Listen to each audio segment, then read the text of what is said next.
ये कौन है भाई? क्या बदतमीजी है ये? ए भाई, मतलब तुम ही लोग हो गए क्या जो यहाँ 15-20 लाख आदमी आ रहे हैं, तुम बदतमीजी करोगे? मतलब देखो, कोई लोग यहाँ पे बदतमीजी करने आ रहे हैं, वे फिर टीवी के माध्यम से बताएंगे हमारे साथ में न्यूसेंस हुई।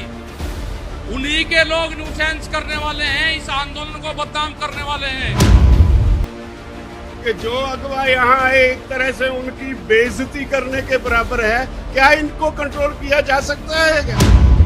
हम लोग देखो भाइयों, जिस काम के लिए आया पहले वो सुनो आप। ये लगाई और उनको ये लोग हो करके डिस्टर्ब करते रहे। ये हिंदू मुसलमान का नाम लेकर भाजपा वाले सत्ता में आ गए। आज देश की हर चीज उनके लिए सेल पे लग गई है। रेलवे बेच दी अडानी को, हवाई अड्डे अडानी को, तेल का बिजनेस अंबानी को, कम्युनिकेशन अंबानी को। वो सफल हो गए तो याद रखो, हर गरीब की रोटी अमीर कॉर्पोरेट हाउस के गोदाम में कैद हो जाएगी। ये देश दोबारा फिर गुलाम हो जाएगा। पंजाब और हरियाणा में तो स्थिति आज ये है कि कोई भी पॉलिटिकल पार्टी जाती है पंजाब में किसी गांव में, लोग उनके लीडरों को घेर लेते हैं, नहीं घुसने देते। हरियाणा में भाजपा की बोलती बंद कर दी किसानों ने। हर एक ने एक ही बात कही कि ये ग्राउंड ऐसी ग्राउंड है, जब मुजफ्फरनगर में इस ग्राउंड में रैली होती है और ये ग्राउंड भर जाए, इसका मतलब होता है यहाँ की सरकार गई। बहुत ही माननीय आज की इस सभा में बैठे सभी भाइयों और बहनों, मंच पे बैठे अगवा,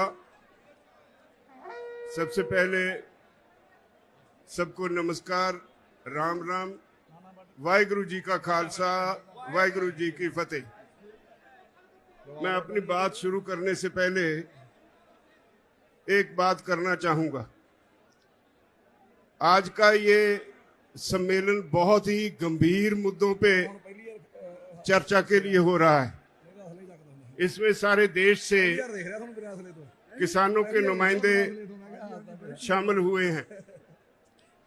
कोई तमिलनाडु से है, कोई अरुणाचल से है, कोई मध्य प्रदेश से है, कोई किसी राज्य से है, कोई किसी राज्य से है। और ये सभी अगवा जिन्होंने अपनी जिंदगी लगा दी किसानों के लिए, किसी के पास 20 साल का तजुर्बा है, किसी के पास 30 साल का तजुर्बा है, सभी लोग माननीय हैं। लेकिन मुझे अब आज यहाँ जो 100 के करीब नौजवान खड़े हैं, उन्होंने बहुत आहत किया है और उनके शोर की वजह से आप सभी लोगों की बात नहीं सुन पाए। ये एक तरह से मैंने गिला किया है टिकैत साहब को कि जो अगवा यहाँ आए एक तरह से उनकी बेइज्जती करने के बराबर है। क्या इनको कंट्रोल किया जा सकता है क्या? हम लोग देखो भाइयों, जिस काम के लिए आया पहले वो सुनो आप। ये लगाई और उनको ये लोग हो करके डिस्टर्ब करते रहे। क्या यही रैली का हिस्सा है? बाकी सारी रैली हिस्सा नहीं है? भाइयों, ये नहीं करना चाहिए। कोई तमिलनाडु से चल के आया है, वो आपका हिस्सा है, आपको उसका सम्मान करना चाहिए। अलग बात है कि लैंग्वेज प्रॉब्लम है, आप ठीक से उनको समझ नहीं पाए, लेकिन हूटिंग करना भी कोई अच्छी बात नहीं है। हम एक क्लास है, अलग क्लास है बाकी लोगों से। अरे ये कौन है भाई? क्या बदतमीजी है ये? ए भाई, मतलब तुम ही लोग हो गए क्या जो यहाँ 15-20 लाख आदमी आ रहे हैं, तुम बदतमीजी करोगे? और नीचे बैठ, बैठो नीचे। मतलब क्या बदतमीजी है भाई ये? मतलब कौन लोग हैं ये?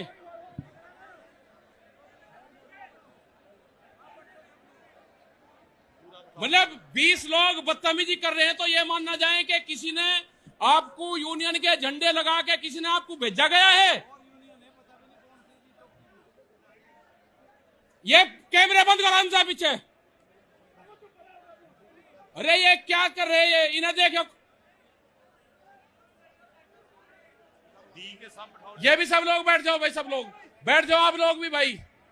मतलब जो पंजाब से लोग आए, हरियाणा से लोग आए, दिल्ली में आंदोलन चल रहा है, आप उनकी बात नहीं सुनोगे।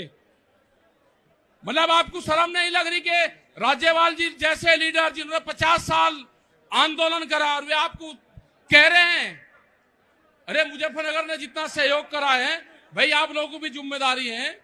आप बैठो भाई, सब लोग बैठो, यहां से प्यार से बैठो भाई, आप लोग सब बैठ जाओ। मतलब शर्म आनी चाहिए भाई।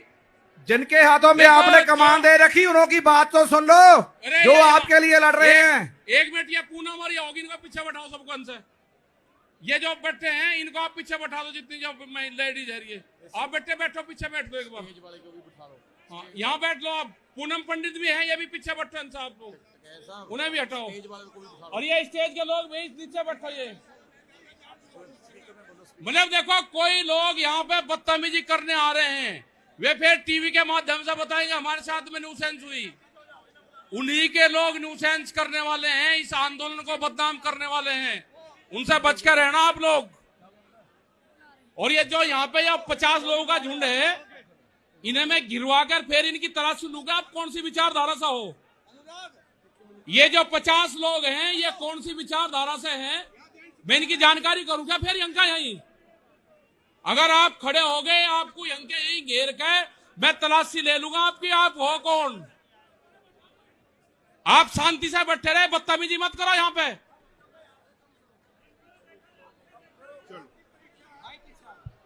बहुत धन्यवाद टिकैत साहब।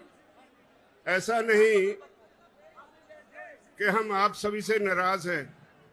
आप हमारा हिस्सा है, हमारे भाई हैं, हमारी बहनें हैं। मैं कल आ रहा था पंजाब से, जिस तरह से रास्ते में आपने लंगर लगाए, जिस तरह से आप हमें इज्जत दे रहे थे, उसके लिए मेरे पास शब्द नहीं आपका धन्यवाद करने के लिए। मुजफ्फरनगर के लोगों ने इतना प्यार दिया, पंजाब के हरियाणा के लोग जब आ रहे थे इतना प्यार दिया, इतना सत्कार दिया, उसके लिए मेरे पास शब्द नहीं धन्यवाद देने के लिए। लेकिन ये छोटी सी घटना हुई, मैंने उस पे गिला किया। बात आप सब की है।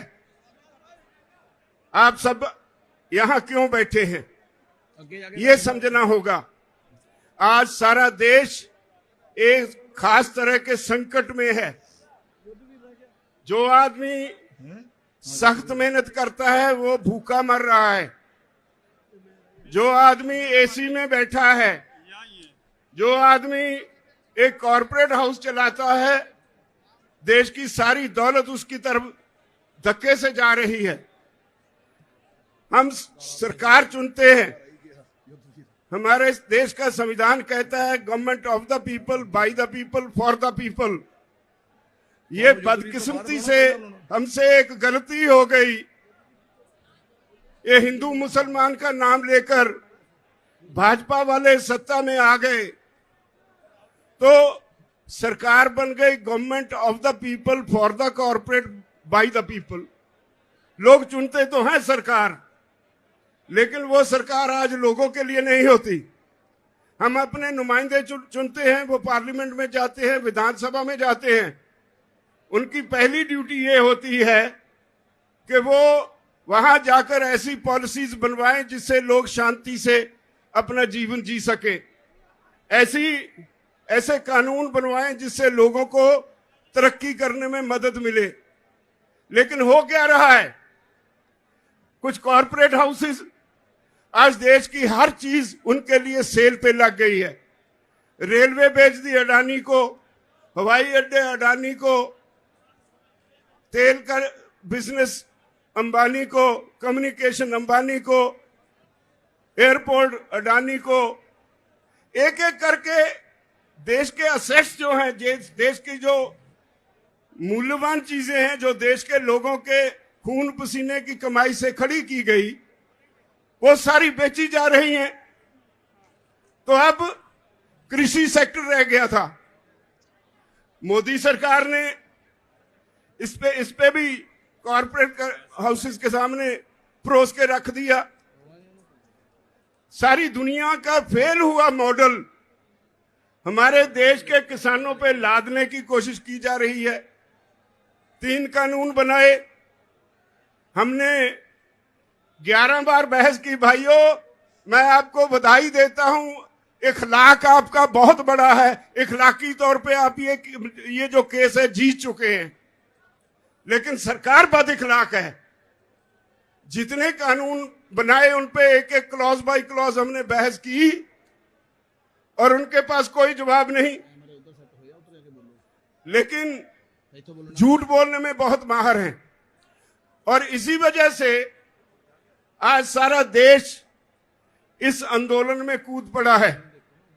ये नहीं कि आज पंजाब, हरियाणा, उत्तर प्रदेश, राजस्थान या उत्तराखंड ही इसमें योगदान दे रहा है।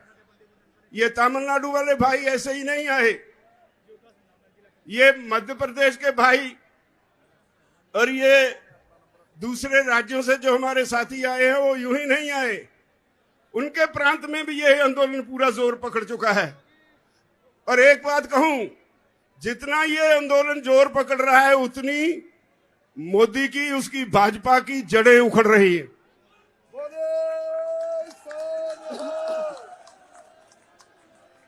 हमने बंगाल के चुनाव के वक्त कहा था कि हमारा काम नहीं है ये, अगर सरकार को वोट की राजनीति से बिना कोई बात समझ में नहीं आती तो हम वोट पे चोट करेंगे। हम बंगाल गए, वोट पे चोट की, तो आज कहां है वो जो पूरा जोर लगाया हुआ था अमित शाह और मोदी जी ने? मोदी दोनों को लोगों ने मांझ के रख दिया। जिंदाबाद। अब वो कहते थे ये तो पंजाब से हैं, ये तो हरियाणा से हैं, ये तो थोड़े से यूपी से हैं, थोड़े से राजस्थान से हैं, और कभी खालिस्तानी, कभी पाकिस्तानी, कभी आंदोलनजीवी, पता नहीं क्या क्या नाम दिए हमें। जिसे अन्नदाता कहते थे उसे तरह तरह से गालियां दी गई। वो गालियां सारे देश के किसान ने सुनी और उनके दिल पे उकरी गई, और यही वजह है आज इतनी संख्या में लोग यहां आए हैं। इतनी गालियां मेरे ख्याल में अपने जीवन में इस देश का किसान तो भूल नहीं पाएगा, कभी बीजेपी को माफ नहीं करेगा।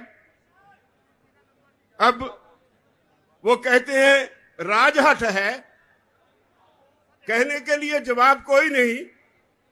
9.5 महीने से किसान बॉर्डर पे बैठा है।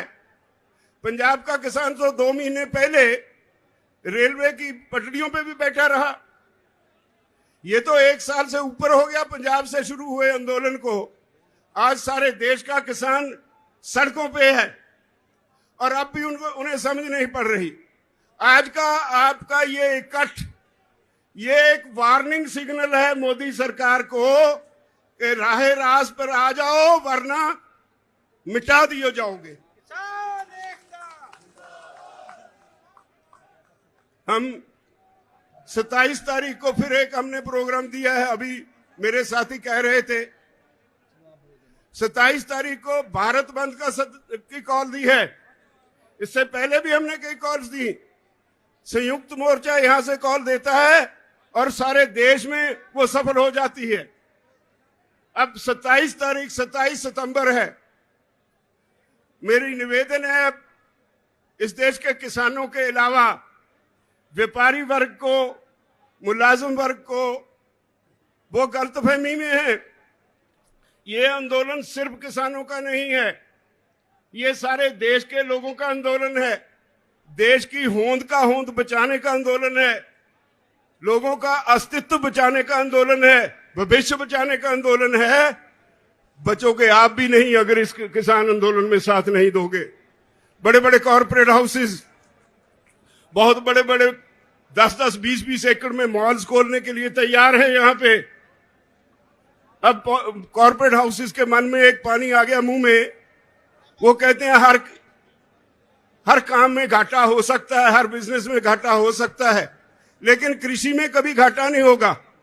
इसलिए उन्होंने समझा कि हर आदमी खाना खाए बगैर तो जी नहीं सकता, तो जो कृषि में पैदा होता है उसको कब्जे में ले लो।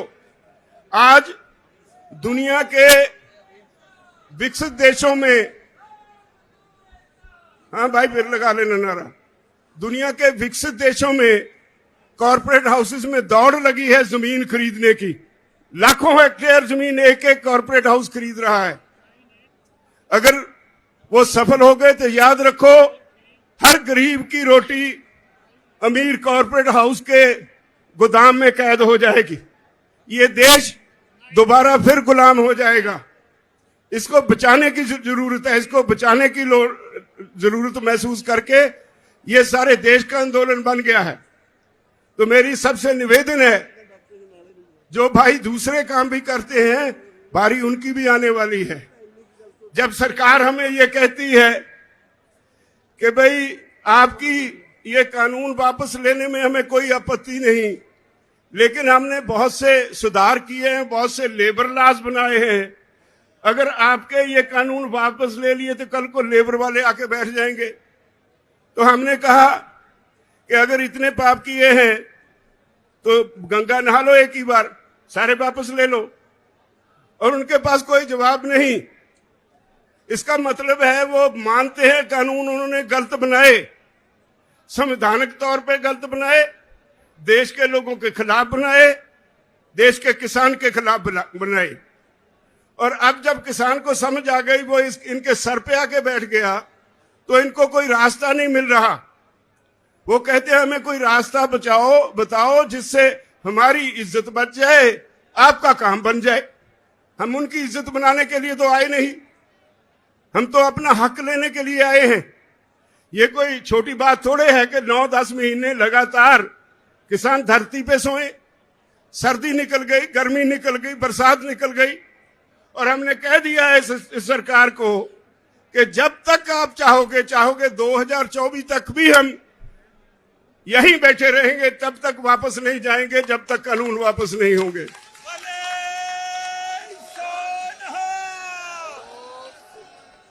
मुजफ्फरनगर की ये रैली, भाइयों आपकी आज की ये रैली, सारी दुनिया इसको देख रही है।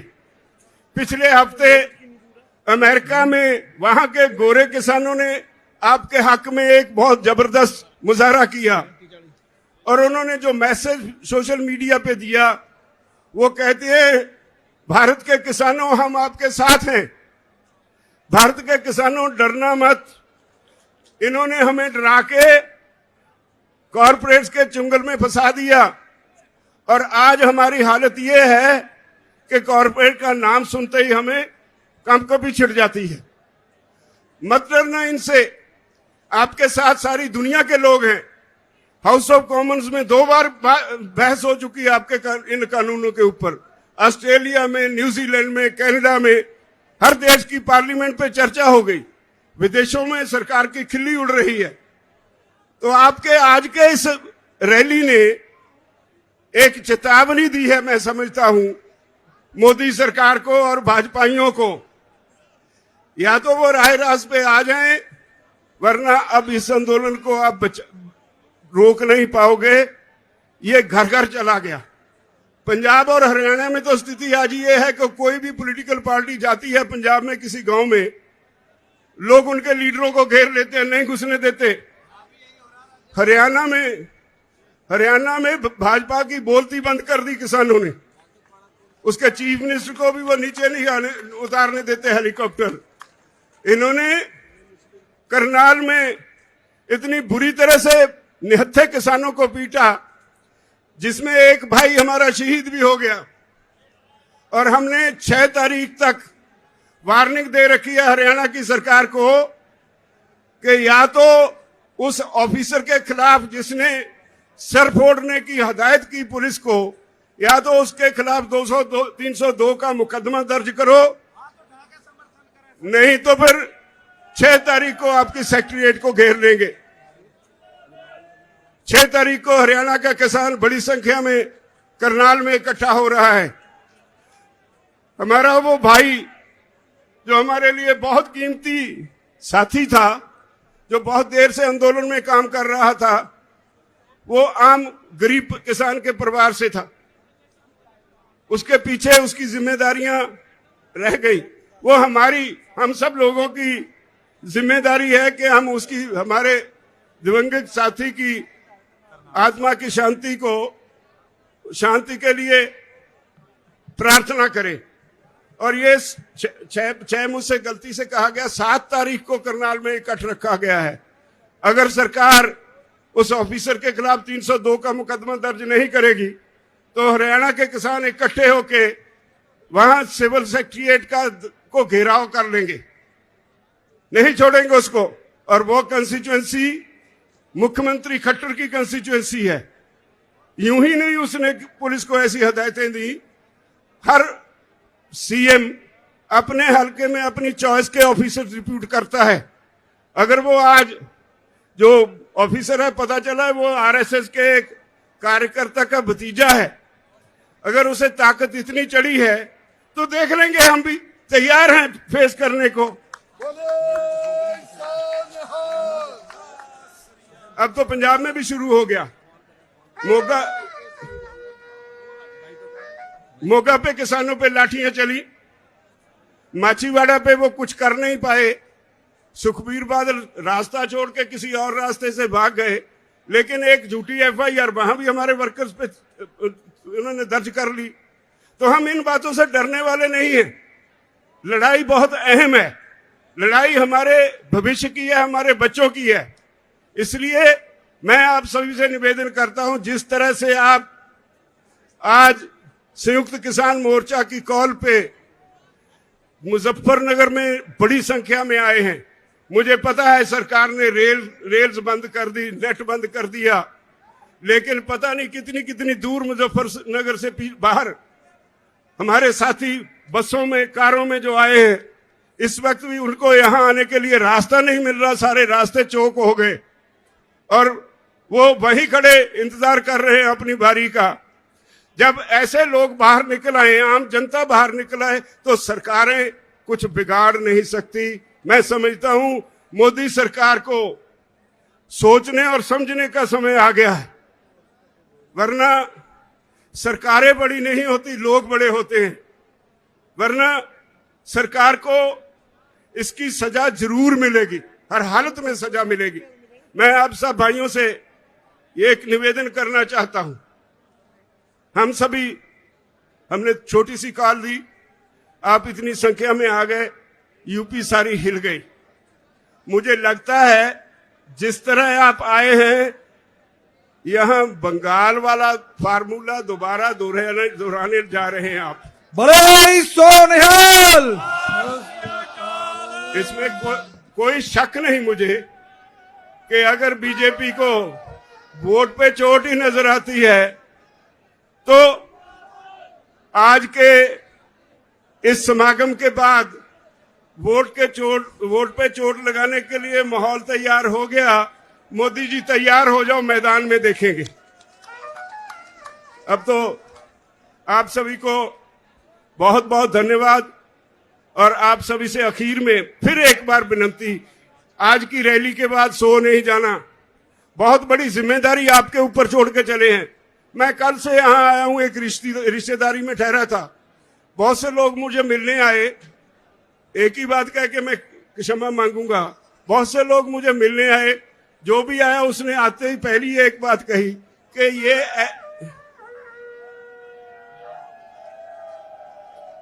हर एक ने एक ही बात कही कि ये ग्राउंड ऐसी ग्राउंड है, जब मुजफ्फरनगर में इस ग्राउंड में रैली होती है और ये ग्राउंड भर जाए, इसका मतलब होता है यहां की सरकार गई।